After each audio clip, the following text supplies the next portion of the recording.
All right. Cool, man. So in three, two, one. What's up, everybody? Welcome back to the Ask Pop Show. We're your hosts, Manny and Rick, and we're kicking off season 2 doing something a little different today. We're joined by a special guest, Leonard Macias. He's been in the financial services sector for the past 20 years and works hand in hand on a daily basis with small business owners, helping them realize their dreams of entrepreneurship. Leonard has worked in the banking business with some of the heavy hitters of the industry, including Bank of America, Wells Fargo, US Bank, Union Bank, and is currently with California Bank and Trust as the VP Senior Relationship Manager. Yo, Rick, I can't wait to speak with Leonard because who better to talk to regarding finances, entrepreneurship, and what it takes to launch your own successful small business.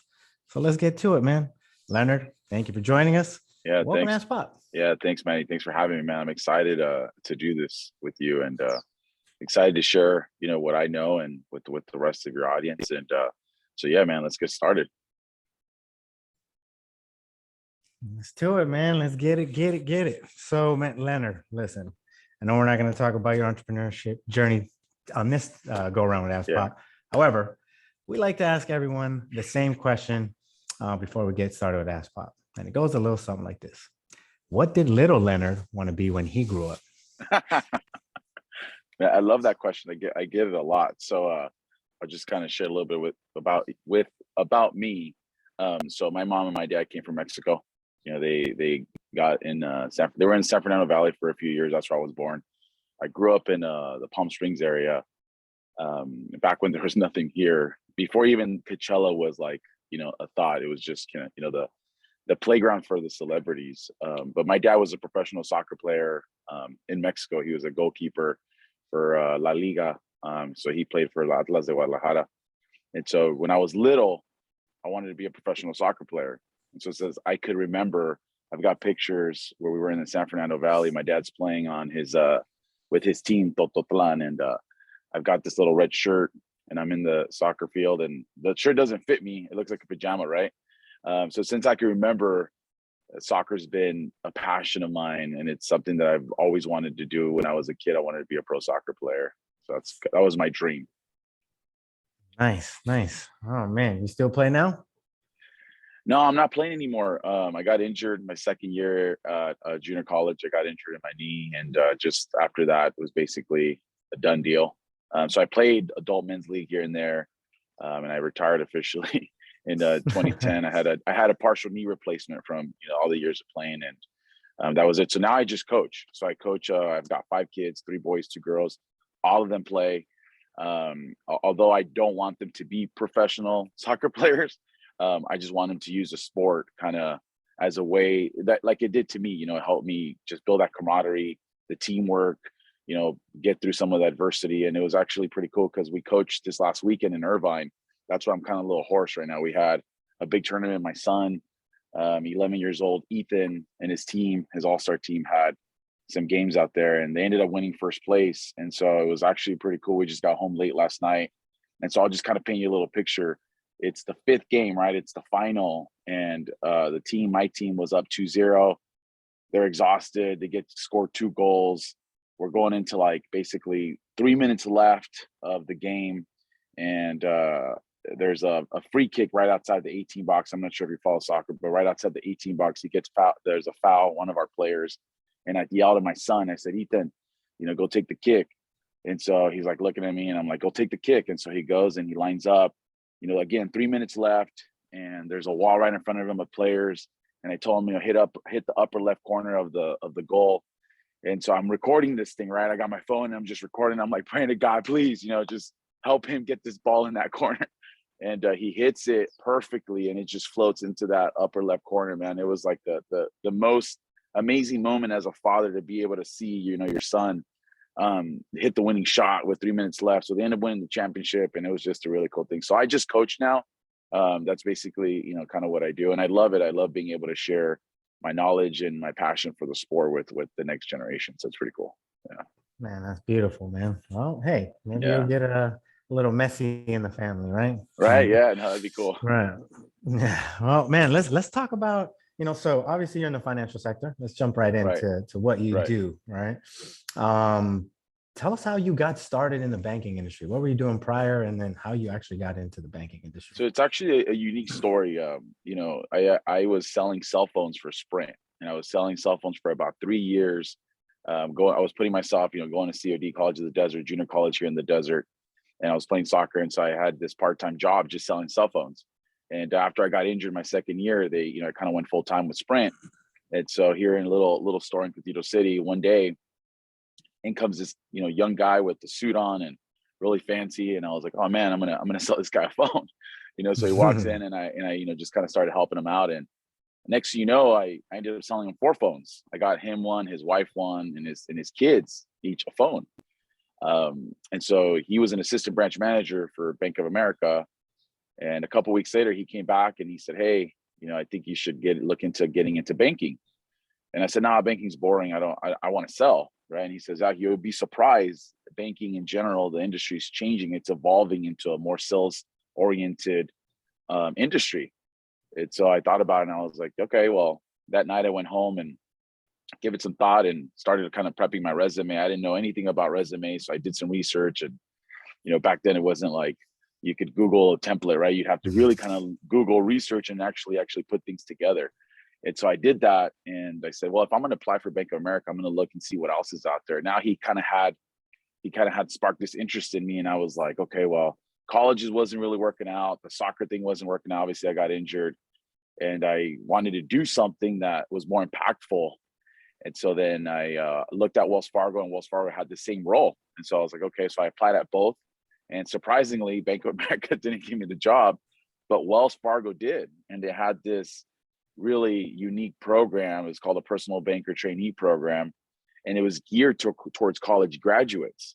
So I was actually just still going to school, and but they were looking for sales guys. They were looking for people that can connect and can had the gift of gab. And fortunately, I have that gift. I can talk and connect with people. And so I ended up getting brought on board, and back in 2002. And that's exactly when I first got into banking. I didn't know anything about banking, right? I didn't know anything about interest rates. I didn't know anything about checking accounts. I mean, to be factual, I actually had really bad credit, and my account was constantly overdrawn. And so here I was, going into this new world where I wasn't the right candidate. Your credit sucks, and you're overdrawn, right? But fortunately, they saw something that was beyond that. And they trained me, and they taught me everything about the products. It was a bit of a process to kind of learn, but Right. I got into it just because I knew that college wasn't going the way I'd like it to go, and the professional MLS teams were knocking on my door to go play professional soccer with them after my injury. So I needed a plan B, right? A plan C actually, and fortunately, Right. plan C took me to where I am today, and I'm very fortunate to have been able to enter that environment back then, right? So I started with them, and quickly after being there for about 2 years, I get promoted to assistant branch manager. And then the year after that, so within 3 years, I became the youngest branch manager at Wells Fargo for my district, for my area out here in the desert. And so I started being a branch manager at 25, 26. I made every mistake possible as a branch manager, right? Nobody ever really teaches you how to manage people or how to coach people or how to, bring people up, motivate them. And so I learned all Right. that on my own. I read some books on, I don't know if you're familiar with Zig Ziglar, Zig Ziglar. And Of course. Yeah. he basically wrote some books on relationship management and how to be a good, leader. And so I read that, and I kind of used that to then coach my people. So I was with Wells Fargo for about 5 years, and then US Bank came in and recruited me. I was about 26 years old, and they recruited me. They started flashing the dollar signs in front of me, and I was like, man, 26 years old, making some decent money without a college degree. Who's going to pass that up, right? At that age, Right. you're Right. arrogant. You think you're invisible, and so you're just like, hey, let me try this out. So from there, I transitioned over to US Bank, where I spent another 6 years, same thing, managing branches. And so I had this I had this reputation of taking branches that were not being successful, that were not profitable. And I'd go in there, and really just, it was about the people in that environment, right? Just really trying to get to know the people, find out what the employees wanted to do with their lives, coach them, try to motivate them. And then you build a cohesive team. And so when the team is running on all cylinders, you guys could do some amazing things together, right? And that's basically what happened. It wasn't about going in there and firing people or, trying to crack the whip on people. No, it's just really going in there and just trying to get to know the people that are there, work with what you have. And then whoever doesn't buy in, eventually they find out through the process that this isn't for them. You bring other people that want to gel together, and next thing you know, you're doing some good things. So I kind of developed that reputation of doing that. And back in 2013, Union Bank, that's a bank out of Japan, Mitsubishi United Financial Group, kind of heard, some of the things that I was doing with US Bank. So they called me up one day and said, hey, we got a branch out here in Rancho Mirage and they're not really doing well. We're willing to compensate you, healthy to come over and take over that location. And so I did. I jumped ship and I went over there, and I was always big on trying to do different things with different companies, kind of have that diversification of this bank does it this way, this bank does it this way, and this bank does it this way. And you kind of take a little bit about each. What one does good, maybe the other one's lack, right? And so I kind of like that. I think the idea of staying with one company for 30 years, that's kind of fizzling out. I think it's more about wanting to try to get in there and learn as much as you can from different sources, and then take that and then continue to grow, right? So that's kind of what I was doing. When I went into Union, having the experience with Wells and having the experience with US Bank really helped me be a better leader at Union Bank. And so within 18 months, I turned that team around, and it was one of the lowest branches in California. We hit number one within 18 months. Same process, same thing I did. I didn't do anything special. I was just really trying to get to know the people, motivate them, find out what moved them, and just kind of, play to their strengths. And so that did really well. So after we did that, they gave me a second location and eventually a third location. So at one point I was running 3 offices by myself. So I had, 3 teams all gelling well together. And then somewhere around the last year with Union, after about, 6 years, I kind of burnt out.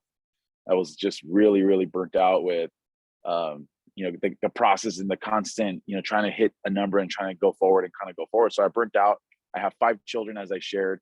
So I decided, hey, you know what, if I'm coaching and mentoring employees and doing some good things with them, I'm missing out on the most important years of my kids' lives, right? So I was always at work. And I was always working, Monday through Saturday, basically, because the banks aren't open on Sundays.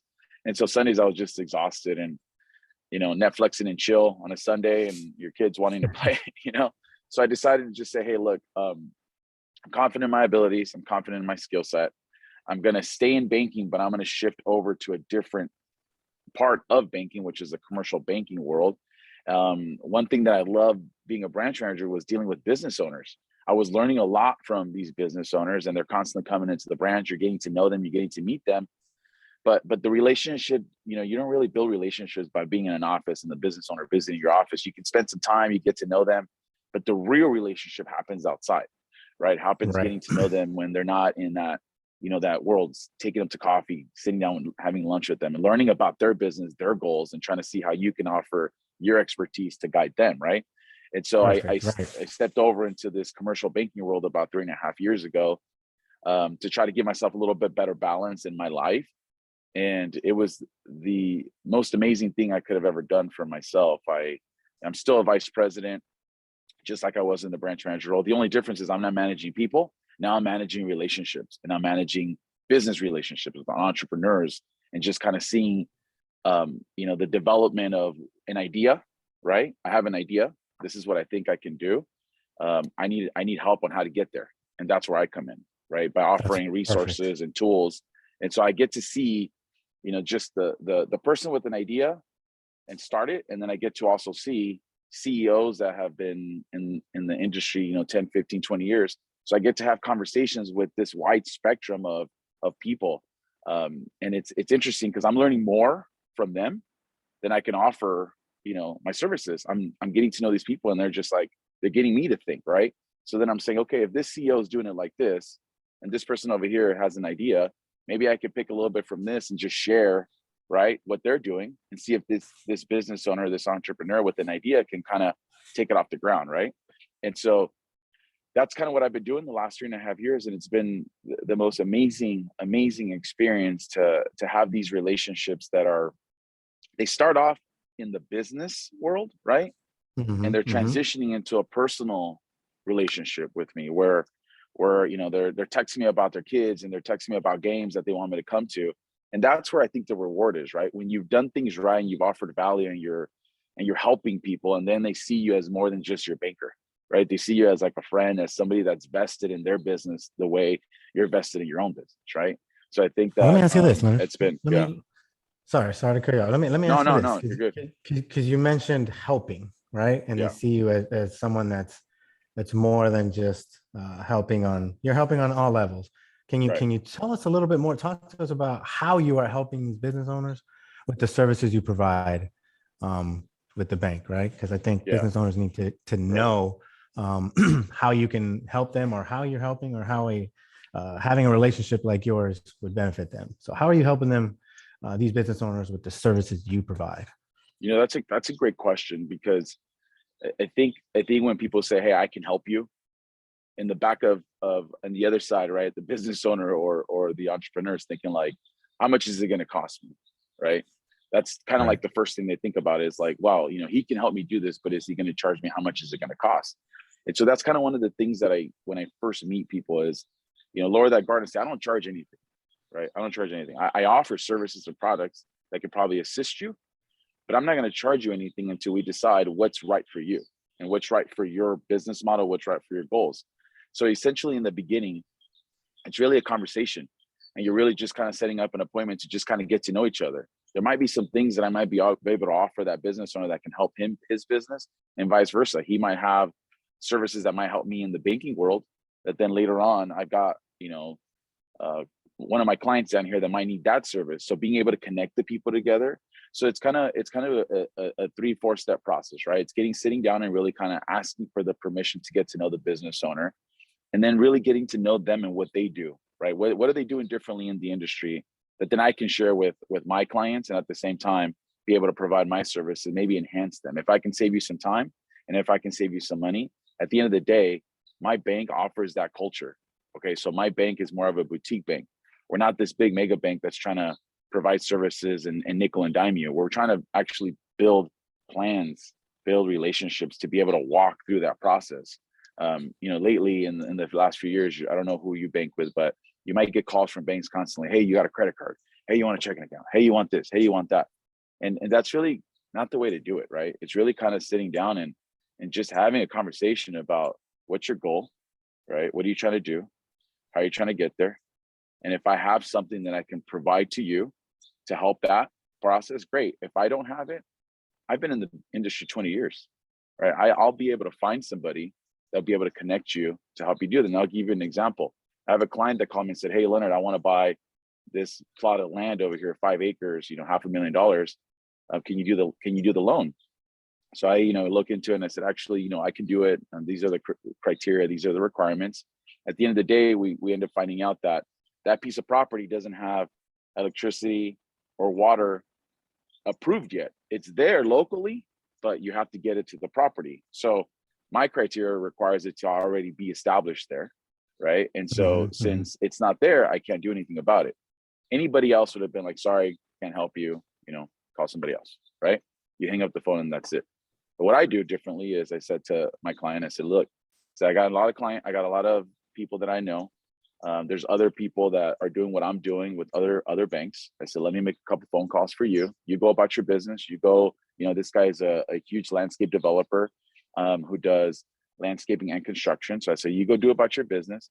Let me go make those phone calls for you to find out if there's something somewhere else." Because "You would do that for me?" I said, "Yeah, man." I said, "Of course, you're my client." He goes, "Wow. So if it's not with me, I'm going to find it somewhere else, right?" So I made a couple phone calls. I ended up finding a friend of mine that does the same thing with another bank. And he's like, "Oh yeah, we don't need to have electricity or water hookup. They can do that later." And I was like, "Really?" And he's like, "Yeah." I was like, "Okay." So I called my client up and I said, "Look, I found, XYZ over here. I'm going to put you guys together." And so he goes, "Why are you doing this? Like, why are you trying to send me somewhere else?" And I said, "I'm not sending you somewhere else. What I'm doing is being able to give you that service, even if it's not with me and it's somewhere else, because later on, I guarantee you're going to have a family member or a friend or another business owner that's going to remember, is going to say, 'You know what, let me call Leonard first.' Because if Leonard can't do it, he's going to find somebody that can." Right. And that's all I'm trying to do, is be able to deliver good karma, so that in the future, and it's happening to me, it's been happening for the last 4 years. I'm getting calls from people that they said, "Hey, you helped me do this, last year or the year before." And I got a friend and they need help doing this, and it's coming back, right? It's coming back. But if you're constantly trying to nickel and dime everybody, you're going to just get to that transaction and that's it. And you're not going to set yourself up for the future, right? So it's really about, I'm really trying to help people with what I know, right? And with what I have.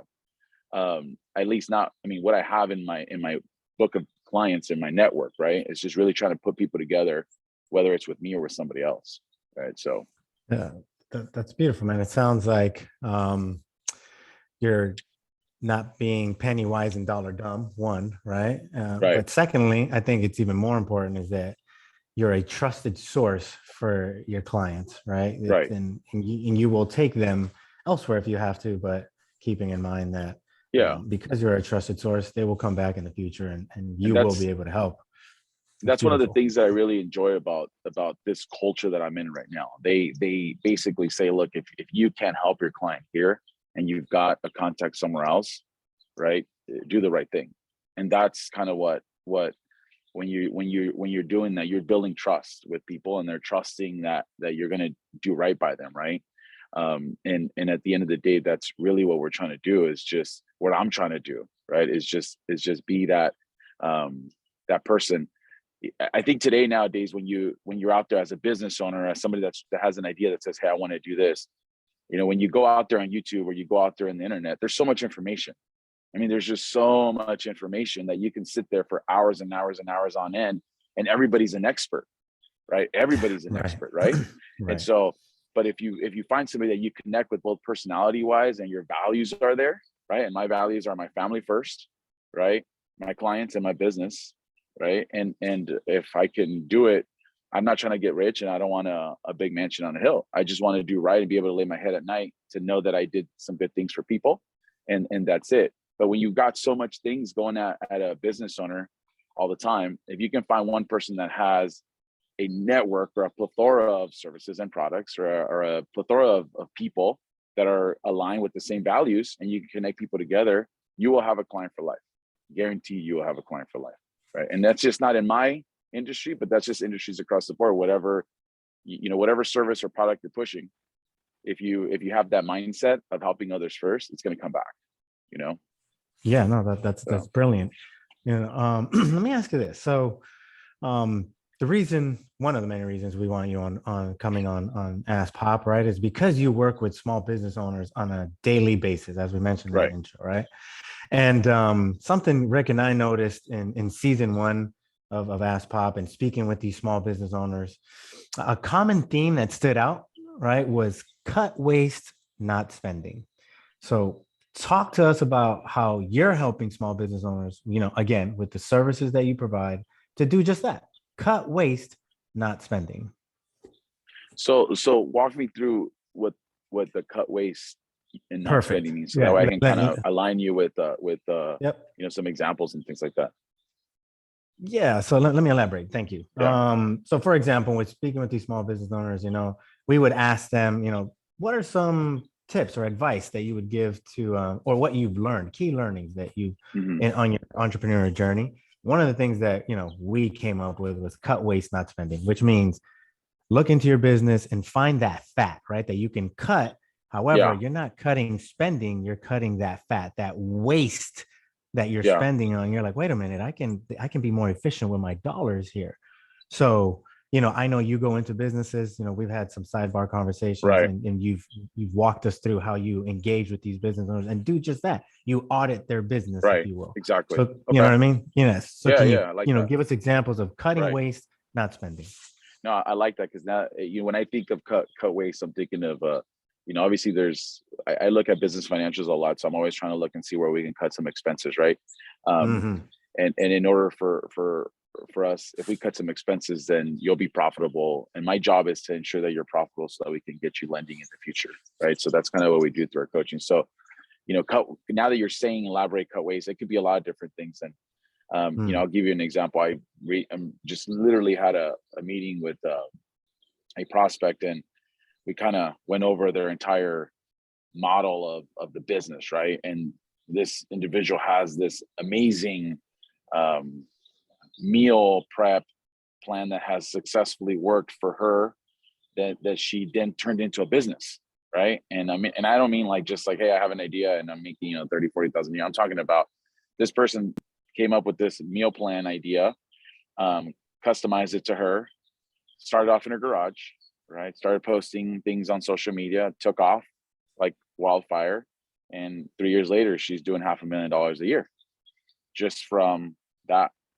And so I now have been introduced to her because she then thought of a different idea to be paired with that and open up a gym, right? To go with the meal prep plan. But the challenge wasn't the meal prep, it's the gym and how to attract, new clients to this specific unique business model. And so now that I've met with her, we're looking at these things. And, when you're talking about, cutting waste, the way this person wants to market the new gym, in my opinion, it's I want to cut the waste because, you're going to be putting billboards in certain grocery stores where that doesn't work anymore. Right. And what I told her was, the first business model that you did took off, and you can't do that with this one because it's two completely different animals, right? You can't do the same thing you're doing over here and expect the same results over here. So what's happening is you're having to now, because this one's not successful, this person's having to all the revenues that are being generated from this business now because she's the owner of both, she's trying to constantly, and we need to leave this one alone, right? And then focus on how we can broaden this one, open it up, and not do the same marketing tactics that you did over here, because over here you didn't do marketing tactics. It took off like, went viral, right? At least here locally. And for you to do $500,000 with meal preps, I mean, that's huge. But now you're expecting the same results over here. And I think as business owners, we don't do a lot of research, right, in the beginning of what we need to do to be successful. We hire the wrong people sometimes, right? And I think really kind of getting to know the person that is going to be in your ship, right, with you, is going to be extremely important in your success, because as business owners, you want to be able to delegate things to other people that you trust to be able to do the right job, right? But you can't just like, hey, you go do it and I'll come back and check in with you Mondays and Fridays, right? You need to be involved in that process by coaching them, mentoring up. So we look at all those things, and that's kind of what I do. I look at all those things, find out really what your model is, who your competition is, who your biggest competitors are, what are they doing differently, your product and service, what you're doing that stands out. Are you solving a problem? How are you adding value, right, to your clients? So that's kind of some of the things that we do. And so with this new prospect, new individual that we're doing, I'm putting a team together around it to kind of help her, to guide her through this next venture, right? And so you don't want to continue to do the same thing over and over again and expect the same results, right? So, Right. And we can get obviously even more detailed about it, but there's not one like cookie cutter that's going to say this is going to work for everybody else, right? You got to just kind of take the time to sit down with that person, find out exactly what they're going to do, and offer little services and little products that can help in that process, right? That's basically what we're trying to do there. Okay. All right. Can you give us an example, again, because, so for example, you've worked with different business owners. What are you seeing these business owners, utilizing these dollars for, that you're helping them save to help them continue to grow their business, right? Because you walk in and you say, all right, listen, let me evaluate here. I notice you could cut dollars here, use them here. And then in your opinion, what have you seen them use those dollars for to continue to grow their business? So, I have a client right now that when I did my deep dive with them and we kind of looked at what, some of their expenses were and some of the contracts that they have, like, let's say, for example, most business owners, they've got payroll services, they've got, how do you take credit cards, right? If you're a restaurant or you've got services that you're going to be able to charge people with credit cards. And believe it or not, these services are pretty expensive. They're extremely expensive. And I have a client right now that he pays like $3,000 a month in rent at his location. And so after sitting with me and kind of looking at the big picture, I ended up finding out that his merchant machine, the way he accepts credit cards, he's paying $2,900 a month in fees. Okay, in fees, Wow. and this is actually, it's interesting, but it's that's kind of what I'm seeing. It's the norm. I mean, you've got these companies, and there's so many of them that offer these insane contracts with these big rates, and they bring you in by giving you free equipment and saying this is going to be your rate, but the rate eventually changes and it's in your contract, and most people don't read it, right? Right. And so after looking at this agreement, they had the agreement, and I said, let me take a look at it. And after looking at it, I said, it's going to cost you $2,500 to get out of this contract. I said, and you're paying $2,900 a month in fees. And then it was like, how much you paying in rent? And they're like, we're paying about $3,000 in rent. And I just basically told them, I said, look, there's a way that I can probably get you out of this contract and into a month to month with some of my partners and save you these ridiculous fees. And so after about, a couple of weeks of me talking with their merchant provider, who was extremely rude and they didn't really care about the client, my client ended up paying for the contract. They ended up saying, okay, we're going to cancel it. They paid the $2,500 because at the end, once I was able to partner up with the right person, they completely cut their fees. They no longer pay any fees for processing credit cards. There's no contract.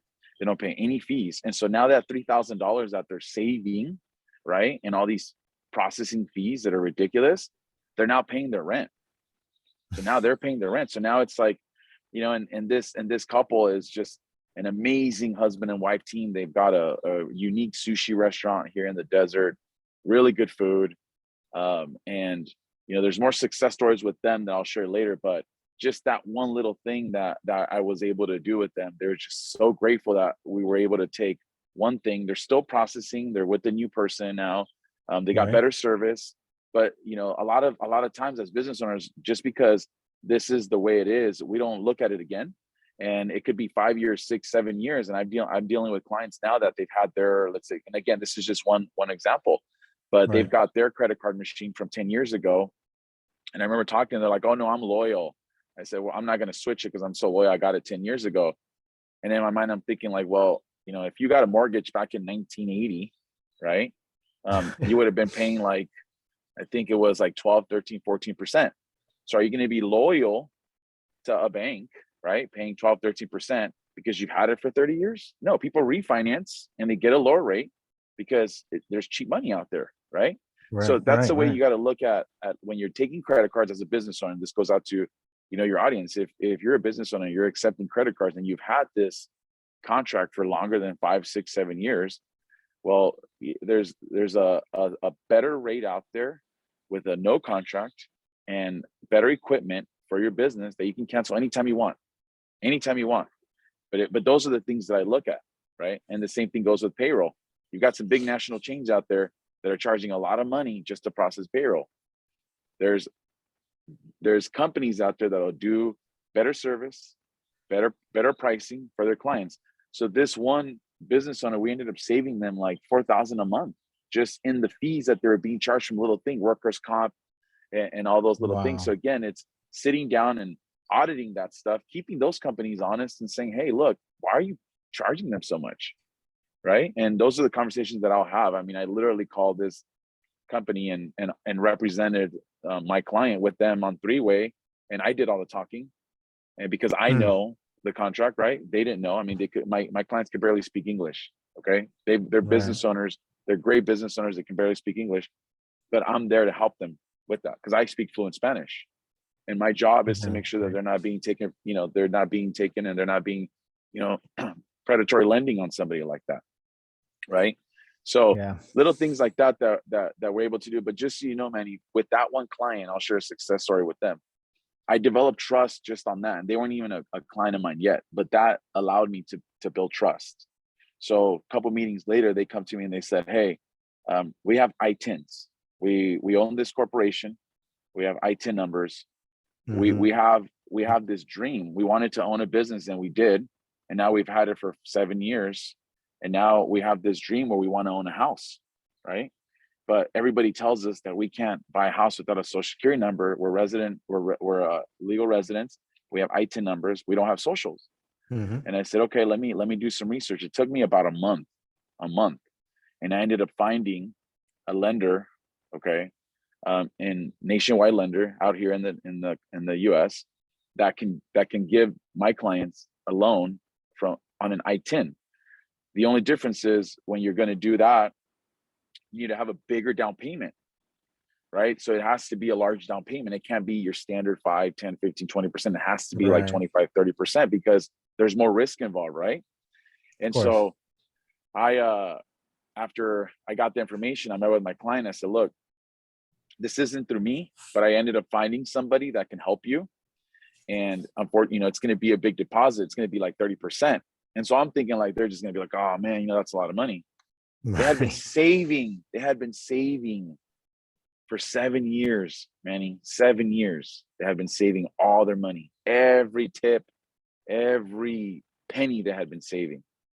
And so when they told me we have that deposit, and I was like, what? And they're like, yeah. And I was like, okay. And so I, connected with them, and right before Christmas, they got the keys handed to their house, man. It was like the most amazing thing. It was probably one of the biggest highlights in the last 20 years is to be able to see, this husband and wife that migrated to the US in search of something greater and better, right? They Right. worked for Right. this sushi restaurant. Both of them worked for the sushi restaurant. One was a cook and the other one was a server.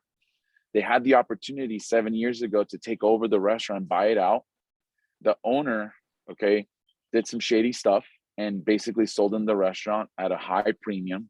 On top of that, was requiring to have additional money monthly. With that being said, they still managed to save their money. And so right before Christmas, I get a picture of them like doing the demo and painting the walls. And they said, hey, once everything's done, we want to invite you over, you and your family, for dinner for helping us get this house.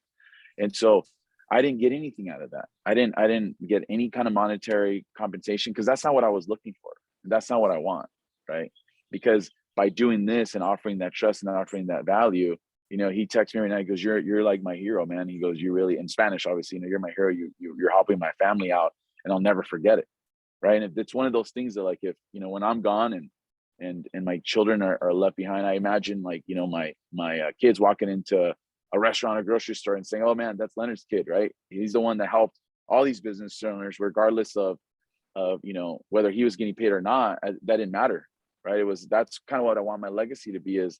Not, hey, he was a great soccer player. It's like he helped so many people, and that was your dad, right? And in turn, I That's hope dope. that my children kind of get to see that, right, and are involved in some type of entrepreneur thing later on in life, So, Man, that's a beautiful story, man. And yeah, man, it's awesome. right. Really cool story, man. Really cool story. Yeah, and then it just shows. I mean, obviously, you got in on the tail end there, but it was still, nevertheless, you're helping them cut waste, not spending, and just Exactly. being that trusted source. Right. I think is extremely important in your role. Let me talk to you about this elephant in the room that we still have called COVID, right? Yeah. Yeah. That seems not to be going away, Yeah. dude. Yeah. So we're 2022, man. It's gonna be 3 years here. We're still in a global pandemic, kinda, right? If you will. Yeah. Yeah. We And are. small business, small business owners are open, sort of. They're off and on, right? But talk to us about how has COVID impacted how you do business with these small business owners, or how has it impacted that? Well, I'll kind of share a little bit how it impacted me. Obviously, my role as a business development officer is to be out there and meeting face to face, right? Meeting face to face to the Hmm. point where, like, our breaths and our mist is hitting each other's faces, right? Right, So right. that's my role. I mean, that's my role. That's what I need to be doing. I need to be going knocking on doors and seeing, who's there and stuff. So that really, really impacted me a lot. Not only that, but I got the gift of gab. I'm a social butterfly. So kind of being locked in was really Hmm. of a challenge for me. So I knew that in order for me to be successful, I was going to have to kind of change what I was doing. And luckily there was Zoom and there was FaceTime and a lot of these newer technologies. Microsoft Teams kind of was kind of almost like perfect timing, right? And although technology is not perfect, it definitely did help. So having those virtual conversations did allow me to continue to do what I was doing by helping, right? But it wasn't Mhm. like I was building trust with newer people. I was using this platform with the clients that I had, right? Because they already knew me that well, that they trusted me, and I had done some good things with them. That instead of me, doing cold calls with Zoom, because I mean, again, if you're talking to a stranger, it's hard to develop that trust over Zoom, right? Especially with new Right. people. So what I did was I leveraged my relationships that I had, the existing ones, and I said, hey, introduce me to somebody that you can say, hey, this guy's a good guy, right? So then you kind of you skip the icebreaker, and you skip the getting to know him. Hey, if he's getting introduced by the accountant or by the financial advisor, then obviously like this is a good guy and I need to talk to him, right? And so I leveraged my relationships and saying, hey, who can you introduce me to that would benefit from my partnership? And, oh man, I've got this person and this person. And next, through the pandemic, I was, meeting with a lot of people virtually. Around that same time, the government SBA launched this government program called the Paycheck Protection Program. So I literally was in charge of that program out here in the desert. So I ended up meeting a lot of people virtually. So I needed to change, right? You need to kind of evolve and change. So that pandemic forced me to do that. And luckily it worked for me. But for a lot of business owners, I'll kind of go back to, other business owners. I was sharing that with the people that I was talking and saying, hey, look, um, you're going to have to change and evolve, right? At least Right. for now, right? For now, because we don't know how long this is gonna be here for now. And if you're able to do that successfully through this pandemic or through this environment, once we're out of it, you're gonna have just one extra thing in your tool belt to be able to be more impactful. Now, a lot of businesses, as you know, especially out here in the desert, I think at some point there was a list. We had a local newspaper kind of imprinting, the list of businesses that had been closing. There was in the thick of it, there was about 140 businesses that had closed down here in the desert, which for us, that's a lot, right? That's a lot. A Jeez, lot that of is a a lot of local ones that had been here for 30, 40 years, unfortunately didn't make it, right? And the ones that right. have been able to make it were very creative in just using some of these tools, some of these technologies, right? Hiring the right marketing company that can continue to be pushing their brand forward and being at the front of it, right? And it's really about, hey, can my business survive a recession? Okay, because obviously I was in banking back in 2007. So can my business survive a recession, and can my business survive a pandemic?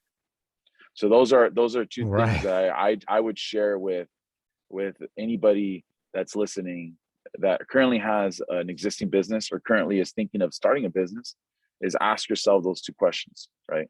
Can my business survive a recession, or can my business survive a pandemic? And if the answer is no, Wow. then you really kind of have to look at your business model. And that's one thing I love about businesses, is that just because you have a business doesn't mean that your business model is set in concrete and you can't change it, right? Business models are made to constantly evolve and to constantly change. And the clients that I have that have been successful are the ones that are constantly fine tuning that business model, right? So it's like a resume. If you work for a company, if you had the same resume from 15 years ago, the chances of you getting a higher paying job are going to be pretty slim, right? You're constantly adding to that resume, you're fine tuning it, and you're constantly working at it. And that's the way a business model is, right? Just because it's the same way, Mhm. this is what was successful. Well, now we've got these other things that are happening. And so as a business owner, really looking at those two questions. And if you don't have that now, look at some of the things and how you can be recession proof, right? Well, how can you be recession proof? Well, you can cut some of expenses, you can cut some of the fat, start putting some, reserves in the bank for that when that's not, when that's coming, that's going to be the biggest thing, is trying to set that aside. And then, looking at your infrastructure internally. And if there was a recession today, or there was another pandemic, right? What can your business do to continue to operate? Right? What can they do Mm. to continue to operate? Right? Restaurants were hit hard, and I have a lot of clients that are restaurants, right? Well, a lot of them were forced to go takeout, right? But Right. as you know, I mean, that's been an explosion, right? And it's been an explosion. So, those are the couple of things that I would ask myself is that, Man, can you survive a recession and can you survive a pandemic? Man, yeah, what times are we living in right now, right? I know, right? Yeah. Let me ask you this. So again, you gave some great knowledge there. Can you walk us through, tell us a little bit of how, maybe some specifics, and I think you kind of touched on them, but how you helped small businesses transition from pre-pandemic times, right? Because we never thought we'd see a pandemic to current pandemic times with the services that you provide. I really want people to know how you did that, because I think it's extremely important for them to start thinking in those terms if they haven't already, which I hope they have. Well, and again, it's about sharing the experts that I don't brand myself as somebody that knows it all and is the answer, right? I don't Mhm. brand myself that, but what I do is brand my network of entrepreneurs and business owners that I've worked with throughout the years. You've got CPAs, right? You've got accountants, you've got a financial advisor. CPA and accountant, I say it both because they're two different, right? One's certified, the other one's Mhm. not.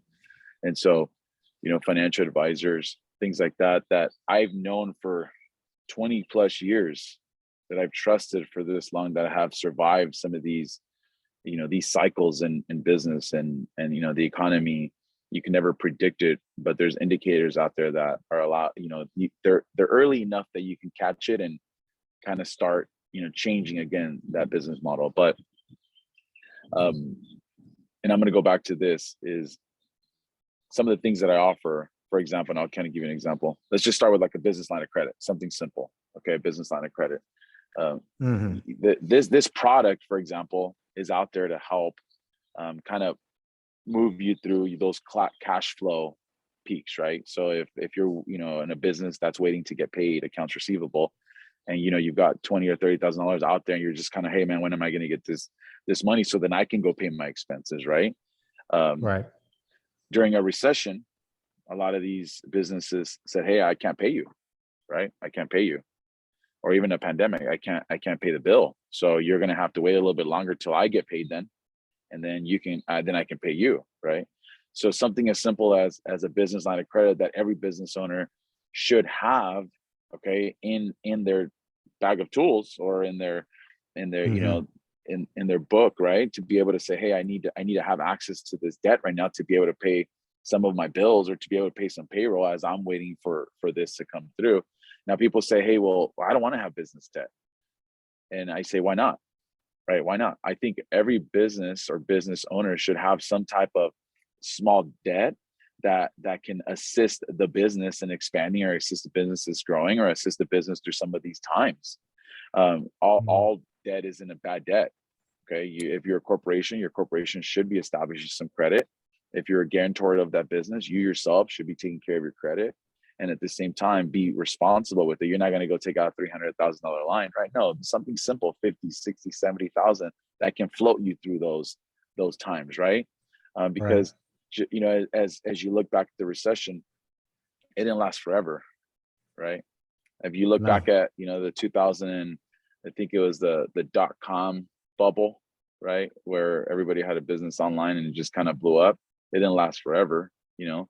So this pandemic isn't going to last forever, I hope, right? But again, it's just being able to kind of, and I'm giving you one example Yeah, of no, it's one product, perfect. but just to kind of give you an idea. And but again, it's not just going out there and say, hey, well, hey, Mr. Banker, I want to get a line of credit. No, it's really sitting down with your banker, okay, or a trusted. Every business owner has a bank, right? But does every business owner that have a bank have a person there that cares enough to be able to kind of learn about the business, not just hey, you need this right now, or you should have it. No, and it might not even be that they need it, but they have the reserve set aside, right? And that's my job, is to sit down and look at the full picture, because I'll tell you, be like, hey, look, you don't need this right now, or you do need it, right? And this is why you Mhm. need it.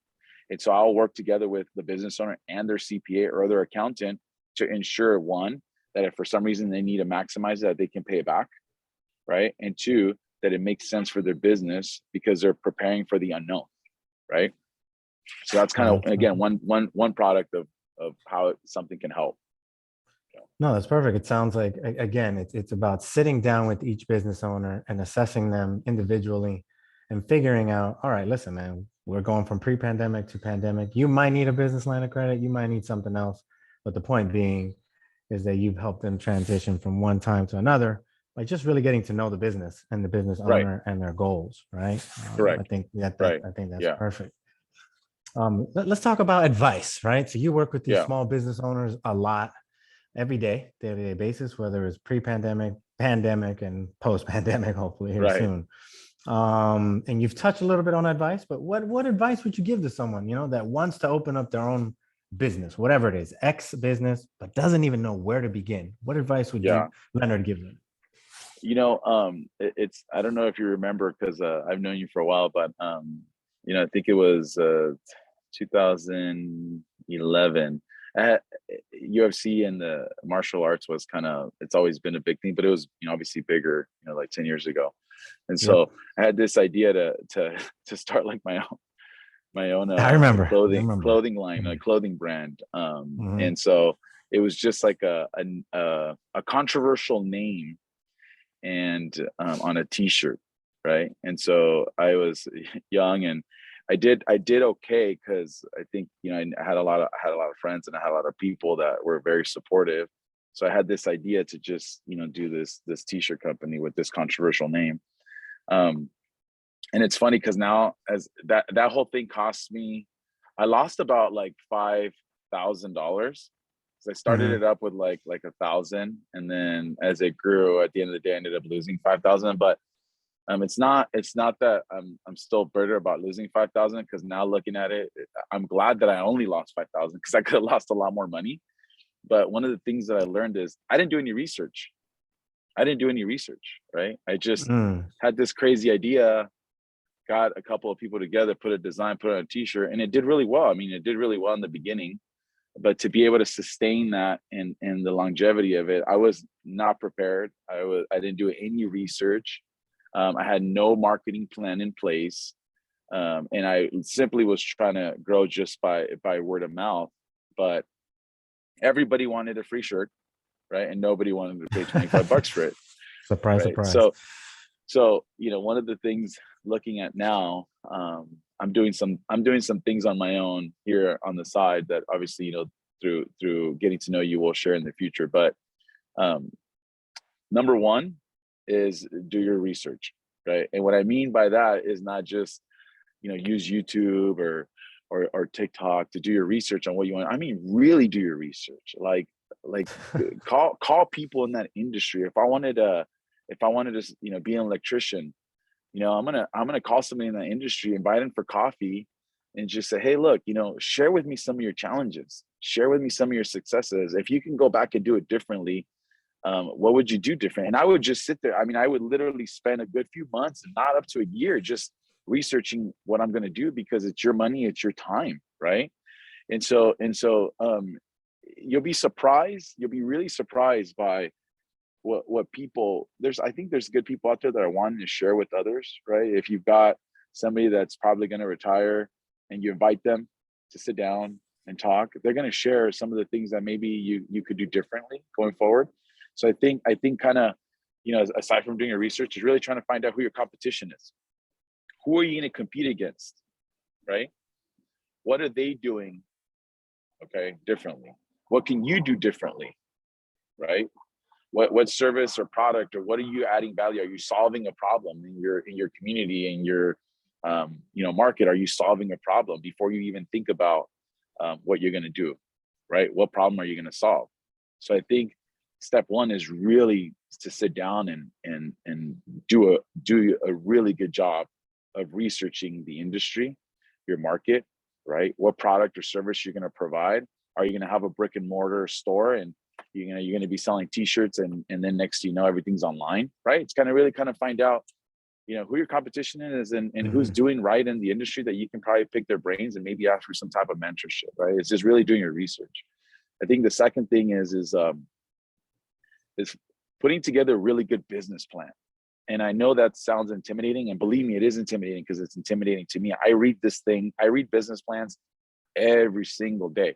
Now I've read business plans that are, this thick, right? You can't even see it, right? You can't even see it. Right. It's very thin. It's No. very thin, the 2-page business plans. And I'm looking in and I'm being honest. I'm like, where's the rest? Right. And they're like, what do you mean? It's like, I have an idea and I know what I'm going to charge and I know what I'm going to do. And that's my plan. Because my job is to be able to read business plans, because I need to be able to send your business plan together with all your financials to either the SBA department or to my department to be able to help you get the funding you need to start your business. So if I'm looking at your business plan and it's 2 pages and there's not enough information on it, then you didn't really do your research. When you're looking at a business plan, it doesn't need to be some big encyclopedia, but it needs to be specific and detailed, and it needs to have the projections over the next 12 months, over the next 12 to 24 months of how you plan to get from $0 to 150,000 every year, right? Or 250,000, or whatever your goal is. But Right.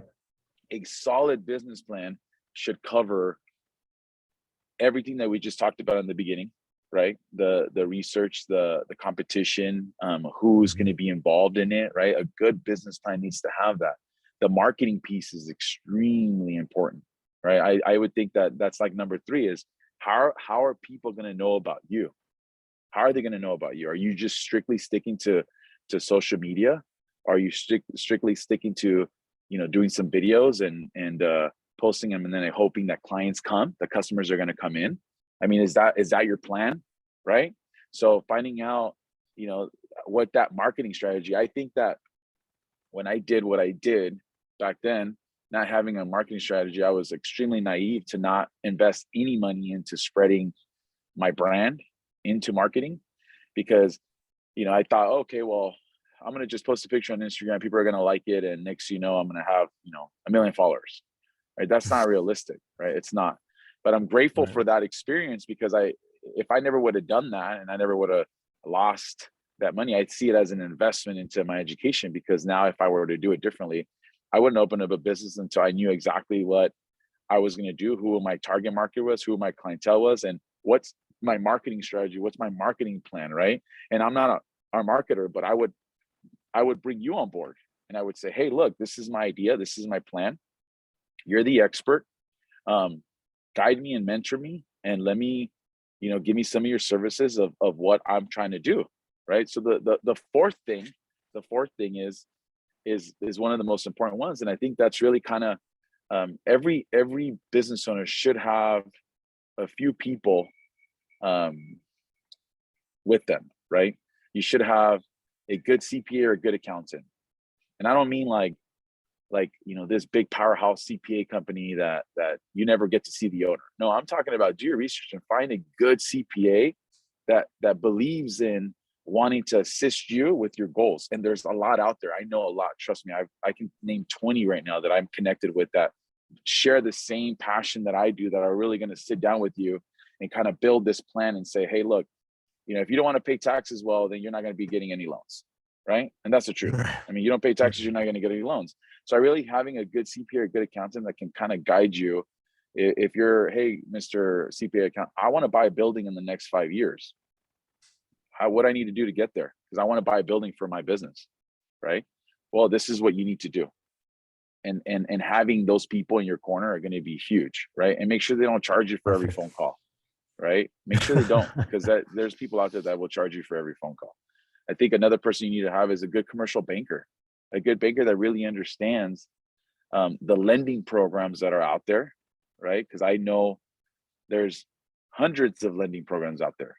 It doesn't mean that I go to, and solicit 100. No, it just means that once I get to know you, and once I know what your goal is, I'm going to find you a program, right? That's going to be for your need, and having a good commercial banker that does that research for you and is your partner is going to be extremely, extremely important. And I'm not just saying that because I want you to call me. I'm saying that because if I'm not in your area, but you're in a different area, find somebody there that you can connect with, that has the same values and the same goals that you do, right?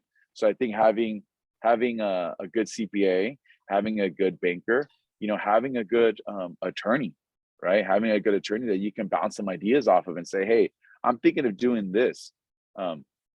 Is this a good idea? Right?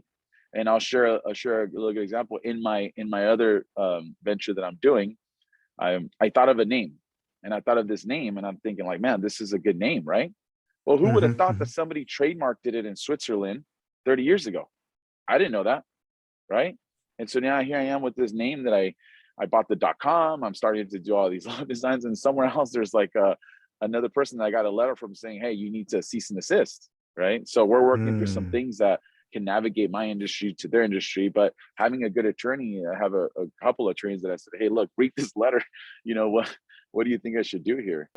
Right. And so having those partnerships in place, man, like I said, I don't say I'm the expert or the know-it-all be all, no, but I just have a lot of good people that I can bounce some ideas off of, either for myself or my clients, that I can say, I have a client that, you know, is having this challenge. What do you suggest? Well, put them on a call with us.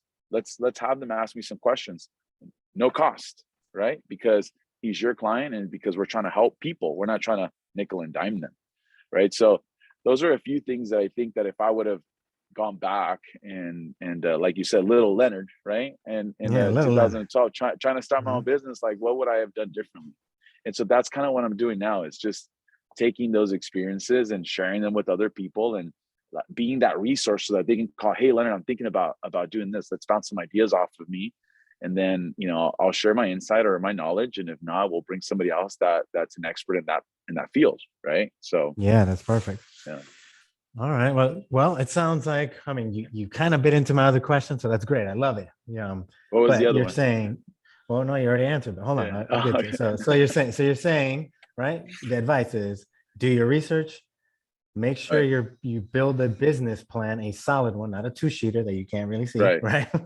And third, have a marketing plan within that business plan. Those are extremely important. Exactly. And then, which was the next question I was going to ask, and you hit right on it. I love it. How your flow of thought is those key partnerships, right? Because another theme that stood out for season 1 was of building community and key partnerships. But you talked about the majority of these key partnerships. You said have a CPA, an attorney, commercial banker, yeah, right. Okay, all right. So make sure you have those key partnerships. That's perfect. All right, let me ask you this, man. Any other key partnerships, actually? And anything else that you'd see that a business owner should have? I think that every business owner has either there's locations that have neighbors, right? And you're meeting with your neighbors that are business owners, because they're obviously in different industries. One of the things that also has helped is you look in your community for any like networking groups, right? And one thing that's cool about some of these networking groups, obviously you have to pay them, but they only pick one person from each industry. So they'll pick a banker, they'll pick a landscaper, you know, construction guy, and it's usually built up of 50 to 60. But if you're a new business, or even an existing business that's looking to kind of change things up a little bit, when you're put into these groups, you're meeting different people from different spectrums and different scopes and different industries. And you're kind of encouraged and to have these like personal one-on-ones to get to know each other. Right. And some of these business owners that I've met in these groups are my friends now, right? Are my clients now. And that's the way I've been developing my network. Okay. When I look at my network, I'm very fortunate to have these people that are just amazing, that they themselves want to help. Not every business owner is the same, and not every business owner is like that. But for the most part, I think if you were to go out there and meet 9 businesses out of 10, you're going to find 9 business owners that really care. Maybe you might have one that's just, you know, not part, personality wise, it doesn't match. But for the most part, the majority of entrepreneurs or business owners, they're all in the same boat, right? They're all trying to like, you know, they're out there grinding every day, right? So getting together with those people and just kind of bouncing ideas off of, even if it's not in the same industry, it's huge in trying to like not get comfortable and just continue to challenge yourself and grow. And that's one of the biggest things that I've seen. Some of the successful ones are constantly evolving, constantly educating themselves, right? And growing. When I got into this role, I didn't know a lot about accounting, but guess what I did? I started taking some classes at the junior college and teaching myself accounting. because I wanted to be able to read a financial statement and offer advice to my client and say, hey, okay, cool. Look, some of these expenses that are on here, they don't make sense to me. Let's call your CPA or accountant and let's have a conversation around them. Because if you're wanting to buy something in the future, you're not profitable, right? Even though you have all these sales, at the end of the day, profitability, being profitable is what's going to be able to finance debt if you need it in the future, right? And so that's a process, right? So yeah, man, that key partnerships, right? On network is extremely important. right. Being curious, like you said, right? Stay curious. Yeah. Let me ask you this: is again, you deal with entrepreneurs, small business owners on a daily basis. In your opinion, Right. isn't because Rick and I are always curious. That's why about the mindset of entrepreneurs. Yeah. So it leads to this question: is an entrepreneur born with that just innate wanting to do their own thing, or is it that they can grow into that over time, right? Wanting to be an entrepreneur. What do you believe? What's your opinion? Oh man, that's I think there's entrepreneurs that are born, right? Mm-hmm. I think it's a mixture of two, to be honest with you. I think some are born and it's just like, hey, look, I want to start, I want to just have my own business, right? And I think that there's some that kind of grow into it and then maybe see it through the eyes of others, and they see that experience and they're thinking like, hey, that would be a unique, cool experience. Because I wasn't born to be an entrepreneur. I was not. But something inside of me was like, hey, I want to eventually own my own business, right? I want to walk that entrepreneur life, right?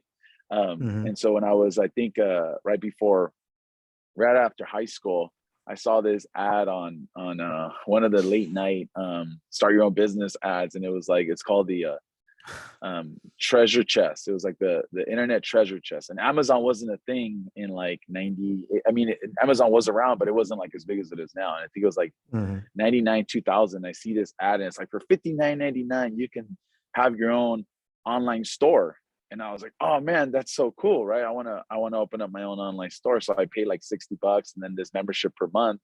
And it was like a little mini like Amazon thing, but you had like these expensive TVs. And so I'm over here trying to like push these things, right? And I'm thinking like, man, this is really cool, right? Because I wanted to have my own online store. And I knew online was like the wave of the future. But again, if to be an entrepreneur, man, it's 24/7. You do not stop. It's 24/7. And that's one of the biggest things that I've learned, that I admire, man. I literally, when I meet business owners and I meet entrepreneurs, I admire them, man, because it's 24/7. You never stop. You're either always talking about your product or service, you're constantly branding your service, you're constantly marketing your service or product. It's 24/7. And so I'll give you another example of my kids. So my kids weren't born to be entrepreneurs, but they, through soccer season, they see all these people at the park, right? So they're like, all these people at the park, they're like, Dad, they know what I do, and I'm constantly talking about this, and I'm constantly having conversations with business owners in front of them because I want them to learn and I want them to see it. I've actually taken them on actual real sales calls where they'll sit down and with the notepad and they watch me engage and they're taking notes. And then afterwards I debrief with them and I said, okay, what did you see? What did you learn? And I'm talking about everything from the handshake to the eye contact to what I'm saying to what they're saying. They're sitting there taking notes. So you imagine a little fifth grader just kind of like, yeah, Dad, he said this and he said this, so I want to teach them. And so through that, they weren't born to be entrepreneurs, but earlier this year, through soccer season, they see all these people first game and they're like, man, Dad, there's a lot of people out here. So my three older sons, they said, Dad, we want to talk to you about something. And I said, yeah, no worries. Let's do it. We want to talk to you in private. So, went into my home office and they're like, okay, me and my brothers, we see an opportunity to sell cotton candy, to these kids at soccer. And so I was like, really? And I didn't laugh. I didn't say that. I was actually, it was a proud moment because I was like, okay, well, walk me through that. So then, I take off my dad hat, right? And I put on my banker hat. And so then I was like, walk me through, like, what's your plan? Like, what's your business plan? What do you, okay. So a few years ago, I started having them read like, Rob Kiyosaki's Rich Dad Poor Dad, the kids version. So they've been reading this and understand the cash flow quadrant and all that stuff. And so they were just like, well, we're going to start off small. we're gonna put our money together. We're gonna buy a cotton candy machine. It's $99 on Amazon. It's a little mini industrial one. We'll start off with that, and then he goes, Aiden's gonna do this, Jacob's gonna do this, and I'm gonna do this, Ethan. And he goes, and this is how we're gonna do it. And I was blown away. I was just like, man, I was like, that's really cool. Like, I like that idea. They said we walked around, there's no cotton candy, right? They're selling ice cream, paletero man, and they're selling nachos That's and amazing, man. sodas. I said, so, we want to do cotton candy. And so I was like, let's do it. So, we went on Amazon, bought them the machine, and, they, for 9 weeks, they were out there, selling cotton candy. And I was like, but again, they learned how to administer their money, how to buy their product, how to do little things like that. And I thought that was the coolest thing. So in answer to your question, I think there's some people that are born to it. And I think that some people, Wow. they just kind of, they see others, and they're curious and they're intrigued. And I think that, that's a good example of my kids, where they're, they weren't born to be entrepreneurs, but they're just kind of like, hey, let's try this out and see what happens. And, season just ended. They did really well. And next year they saved up enough to buy a bigger machine now. And so we'll get a bigger machine next season. But little things like that I think is kind of fun, So. Oh man, that's a great story, man. I just curious to know, man, what people think, right? Is someone born, or can it be cultivated? Yeah. It sounds like a little bit of both with A little bit of you, both, right? yeah. Because they're seeing their dad dealing with that and being in business, and you've Right. cultivated that though. You're very being very purposeful with the way you're guiding them potentially to be entrepreneurs, or at least in business somehow, right? And how to conduct business. Man, so bro, I can't believe we're here, man. We're at the final five, man. The top 5 questions. No way, the final really? question. We're here, man. All right. We're here. We made it. We made it, man. Do it. All right, bro. So if you're ready, we're ready. Let's see. All Question number 1, man. So, what would your last meal be if you were on death row? Oh man, I'm gonna go back to there's nothing like your mom's cooking, man. My wife is an amazing cook, but when you're growing up in a Mexican household, you take for granted that mom's cooking, right? And so I'm fortunate that my mom lives a block away. So once a week I call her up and I'm like, Mom, can you make me this? Oh, see me, see me. I'm like, okay, cool. Swing by, pick it up, and come home. So she makes these pork riblets that are in Spanish, chile con carne, right? And it's a deep red sauce. It's not too spicy, but it looks spicy. It looks intimidating, but I've been eating that since I was a kid. And it's my comfort food, man. Once every 2 weeks, once a month, I'm like, Mom, it's time. So if it was if it was my last meal, man, I want to go with that feeling of comfort from my mom. No steak, no lobster. I want my pork riblets that my mom makes. So. That's a beautiful answer, man. I was just with my mom a month, and I know what you're feeling. My mom's far away from me, so I was tearing everything up. All right. Let's see. Yeah, everything she served, I was killing it. Let's see here. Question number 2? What is your go-to cocktail, spirit, or beer? You go to the bar. What's that one drink you always order? Or you gotta have? Honestly, I'm a huge old-fashioned guy. Yeah, I love old fashions. A good, really good old fashioned. There's a restaurant here called Eureka. They sell whiskeys and beer, and they make a killer old fashioned. So I learned the recipe and I make it at home, but there's nothing like going to a bar and just having a nice, really good old fashioned with some like bullet bourbon. So that's my go-to drink. Bullet bourbon. Shout out to Bullet Bourbon. Right. All right, man. I think I'm down with an old fashioned. Rick's a whiskey guy. I'm a tequila and whiskey guy. So right on. I'm not mad at an old fashioned. All right, let me ask you this. Question number 3. I think I know the answer to this one, but let's see. All right. So it's a 3-part question. So either A, you're walking into an MMA match or a boxing match.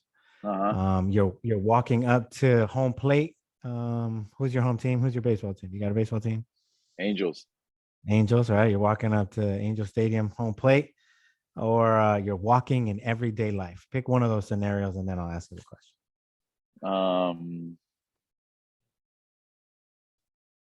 I'd rather walk into a Raiders stadium.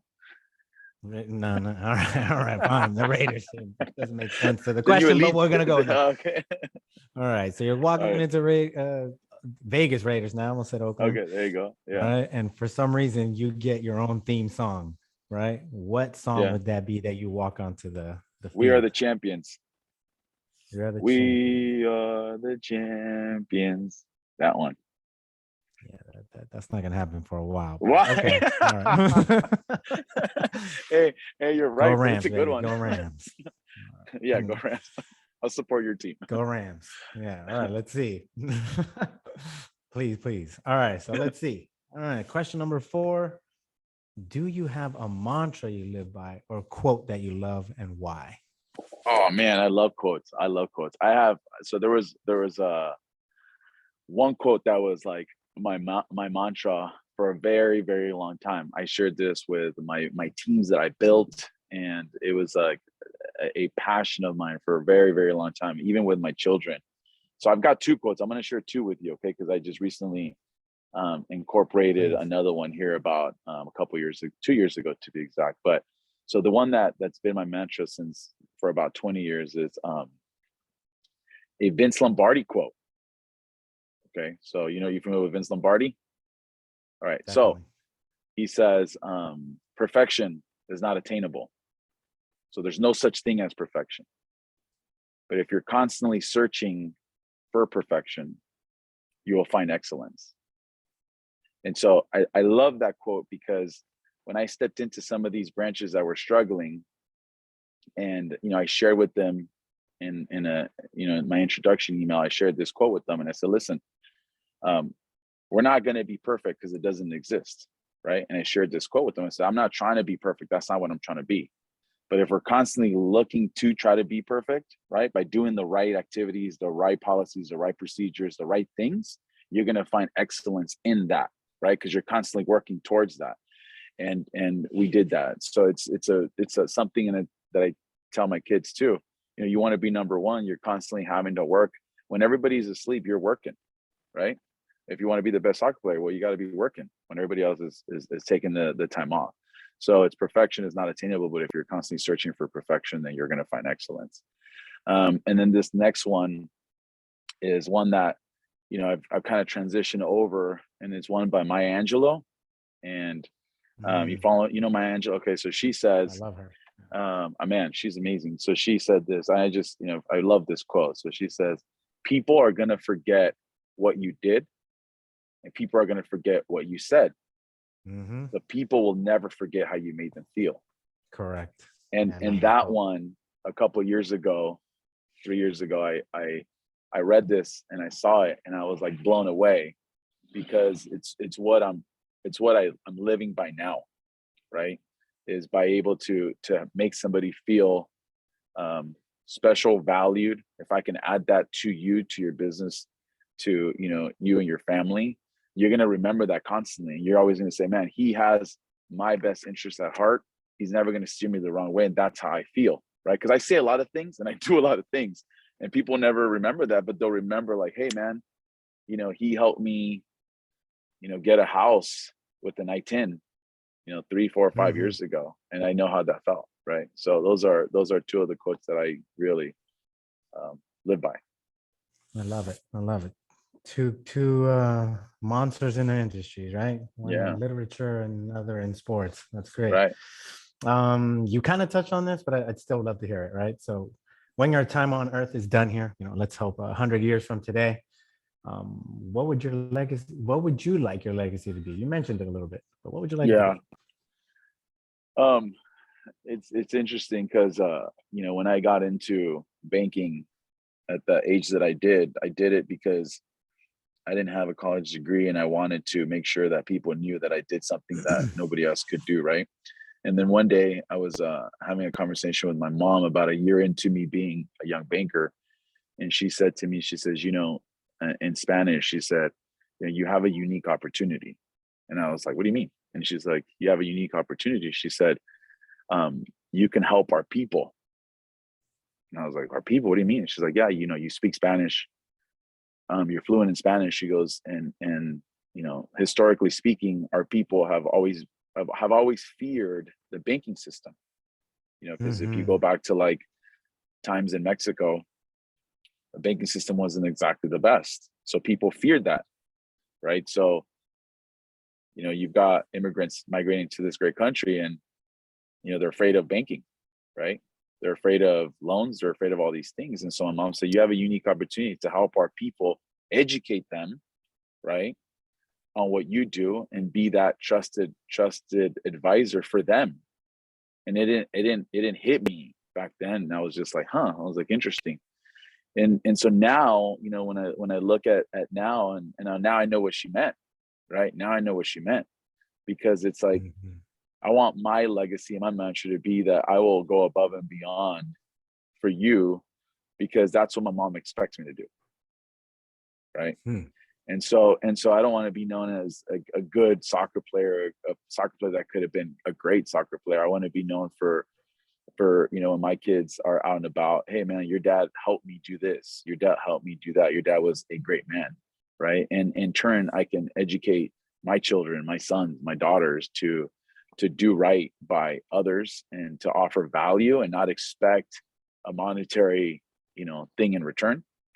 Because if you constantly are doing that, eventually it's going to come. Right.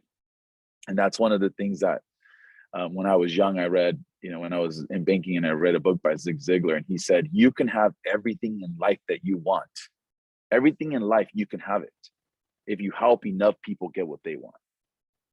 And ever since then, that's just been what I've been trying to do. And I've been blessed by doing that. And it's helped my career go forward, because it's not about me, it's about others. And then eventually I'm rewarded for things down the line. So that's what I want my legacy to be. That's a beautiful legacy, helping without expectations. Right? Yep. I love that. All right, man. Last final question here. Where can people find you online, right? Website, social media, or just email, where, if there's small business owners that need help? Yeah, so I think, you and I talked, and I in the future like to be offering additional knowledge with things that people might not know, whether it's a business plan or understanding business credit or things like that. And, they can, obviously get a hold of me through you. I'm more than happy to that they reach out to you, and I can share that information. You can share my contact information. I'm on LinkedIn. If you just look for Leonard Macias, you'll find me on LinkedIn, and my email's on there and my cell phone number's on there. But anybody's more than welcome to, email me directly, either maciasleonard@me.com, or call me, text me directly, 760-610-9539, or just reach out to you, and we can definitely connect. Through your, any audience members that have additional questions going forward, I'm more than happy to educate or sit down and have like a one-on-one deep dive into maybe what ideas they have or what plans that they might have in the future, and just kind of offer guidance.